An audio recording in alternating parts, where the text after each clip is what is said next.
Alright fam, welcome to season 6 intro opener. Alright, so what I want to do with this, a lot of you guys know I got released or whatever, so I just want to kind of carry you through my journey back to prison. A lot of you guys know a lot of these things that happen, but it's some things that you don't know happen, and I intentionally did it that way so I can lead this back into season 6. It makes more sense that way, if you guys get where I'm coming from. Now, when I get released from prison, upon getting released, they told me I need to see my parole officer within 48 hours. So I come home and, I get the welcome home treatment. They throw me a little party. Then they take me around seeing family and friends, mostly my white family and little different friends that I associated myself with. I see all these people, and have a good time my first day out. Now the next day, it's all business, no play. I want to get straight down there and see my parole officer. So that's what I do. I get there, I sign in, and it's located on Wooddale where our probation and parole officers. They're on Wooddale. So I get there, I sign in, and I sit down, and I'm telling you, it's packed in here. So it takes me a minute before he even comes and get me. So after 2-3 hours somewhere up in there waiting, he finally come get me. Now after introducing myself and he tell me about himself, he tells me to sit down, and I'm gonna take you through just how this happened. Oh, okay, let's see. All right. You've been a busy boy, huh? Wow. You know what? I'm just gonna shoot it to you straight. I believe in being a straight shooter. This is what I expect from you. I want you to refrain from using any drugs. Stay away from all drugs whatsoever. I do randoms. You fail 2 of those randoms, you're going back. And you're not allowed to associate with any known felons of any kind. All my home visits are pop-up visits. And when I pop up, I am allowed, because you're a felon, to search your home at any given time. Now, at no point must you leave outside of the state limits without informing me first and then getting approved. Now, my biggest requirement is for you to get a job within 60 days, and that's more than I give any of my parolees. And you must hold this job down. Any violation of any of these things can have you sent right back up the road. Now, I want you to know something very important. Because you're a 2-time felon in all the prisons you done been through and all the things, if you mess up this time, you're going to level up. You're going to be on a very dangerous level. So the prison that you go to, it won't be as nice and clean as some of these other prisons. Now, the last thing I want to get to, you were supposed to come see me yesterday. I know they give you 48 hours, but I like my parolees to come see me the day they get out. But since you didn't do that, fill this cup up for me. I just want to make sure you didn't dabble in any drugs. After going through there with the PO officer, I leave my PO officer and I go chill out with the family for the rest of the day. Now, as soon as that next day hit, I'm up moving around to find a job. Now, at this time, you're still doing a lot of in-person applications.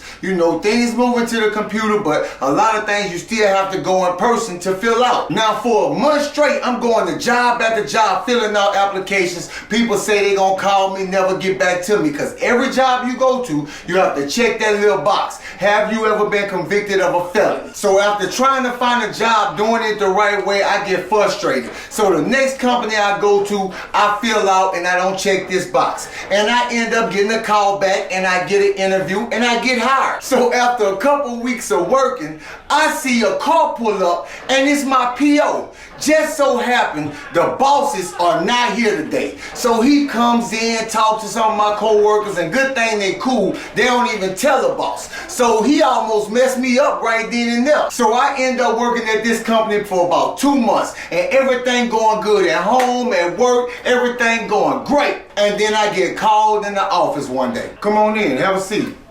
Man, I have some bad news, man, and I just want you to know, man, I really noticed that you're a real good worker. If it was up to me, we wouldn't even be at this point. I just want you to let you know, we gotta let you go. My father, he's not, up with the times, because I'll let you stay. But my dad, they did the background check in your background and came back, and he see that you're a 2-time convicted felon.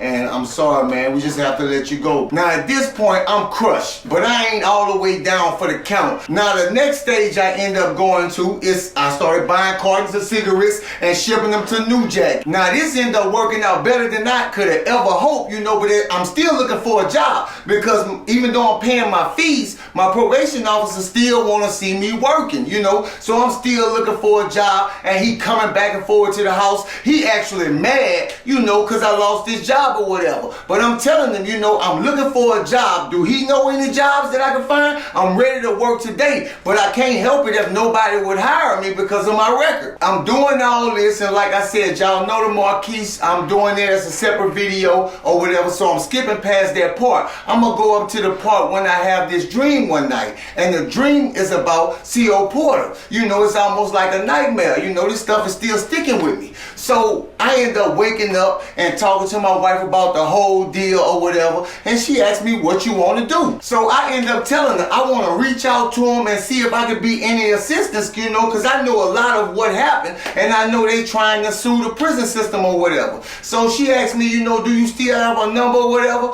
And I say, yeah. So we wake up that next morning and we start calling. Hey, C.O. Porter, what's going on? Hey, this Gary. I just wanted to let you know I was home. Now, as soon as I say this Gary, she get to screaming and hollering, you know, she ain't act like that, you know, when I call her from prison or whatever. Now, at this point, I'm happy to hear that she recovering some of, you know, her personality and things that she lost when this happened to her. So, you know, I just let her say whatever, and I tell her it's good to hear from her, whatever, and I go immediately into why I'm calling. And I also let her know that my wife right here, you know, and then she kind of get quiet. But I tell her, my wife say, regardless of what happened, I'm doing this for the good. If I was a female that this happened to, somebody took something from me that I wasn't willing to give, I would want everybody to forget about the little things that happened and help me try to get justice. So they end up talking and talking and talking. Then finally, she end up asking us would we be willing to meet her at the East Baton Rouge Parish Library and sign an affidavit stating we will be a witness, and she'll give that to her attorney, and he probably will want to get back with us and record the statement or whatever as well. Now, about 2 days later, we end up meeting her at the East Baton Rouge Parish Library. Now, I gotta admit, it was awkward as hell when we first got there. Now, once we get there or whatever and everything get lighthearted, we don't begin to be buddy-buddy or nothing, but things got kind of smooth and easy. We end up signing all the paperwork she needs us to sign and saying our goodbyes, and we leave. Now, a couple of days later, we get a call, and she needs to have us sign something else because we meet her back at the same spot.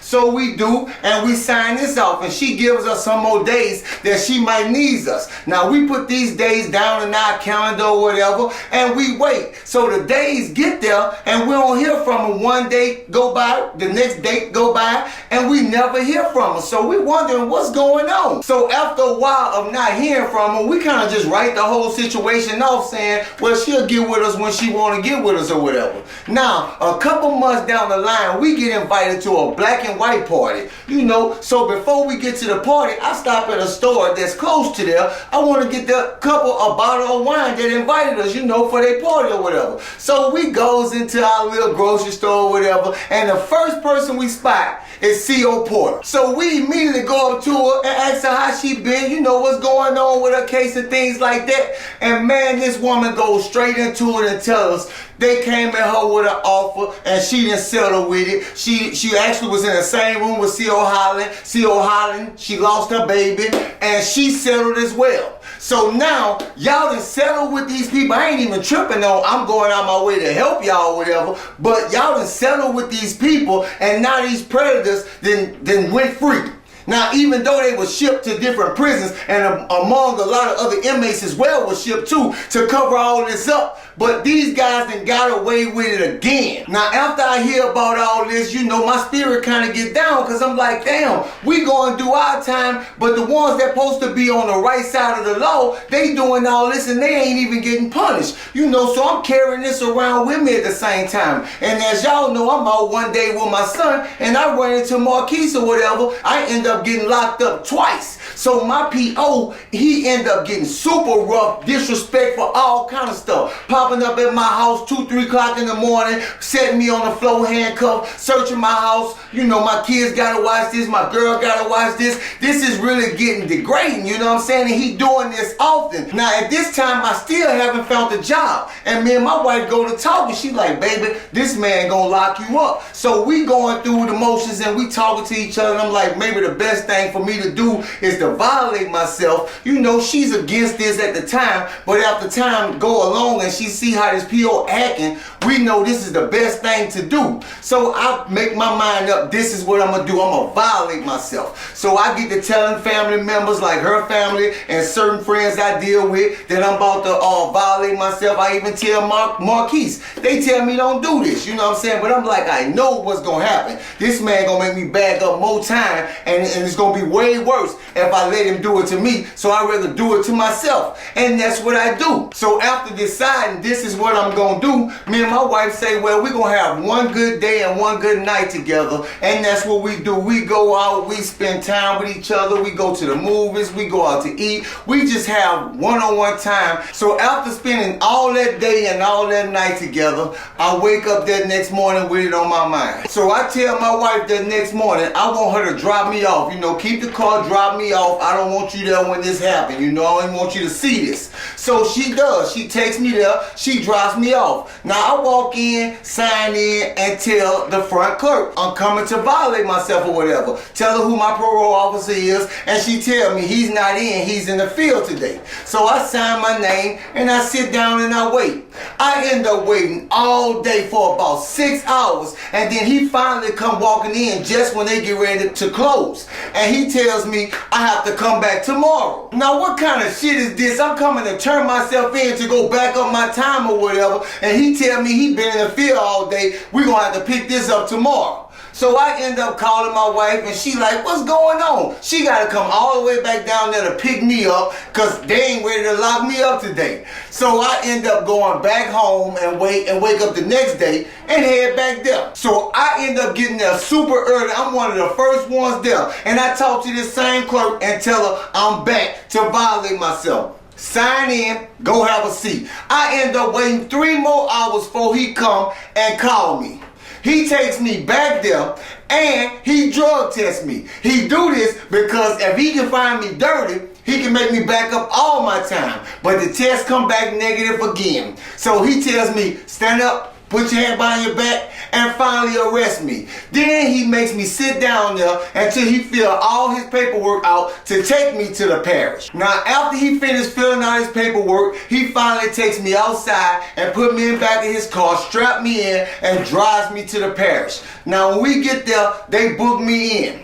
Now, I'm not going to cover anything from the parish, my 23 days there, because I'm going to do this simultaneously with the season, because some things spilled over from the parish into here.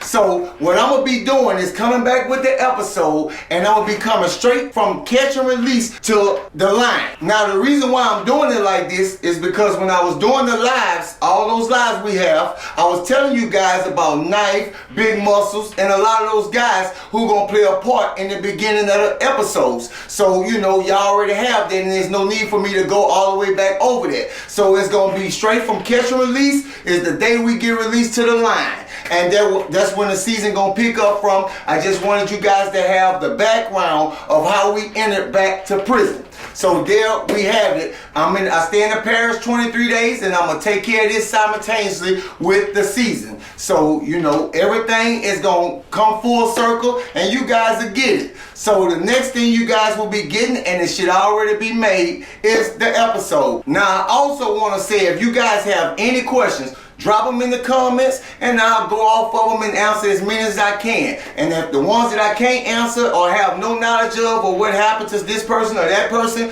you know, I just can't answer those. But I'll try to answer as many as I can. You know, so we're going to get this season 6 popping. It's going to be a great season, and we're going to roll with it. You know, that's why I'm in here working profusely. You know what I'm saying? I'm not stopping. I'm moving through it. I went and took care of everything I had to at the community center with the young guys, so I didn't have to stop or feel like I'm neglecting them. You know, I can knock out most of the season with you guys. So I appreciate you guys for waiting, but wait no more, because season 6 has started. Let's go.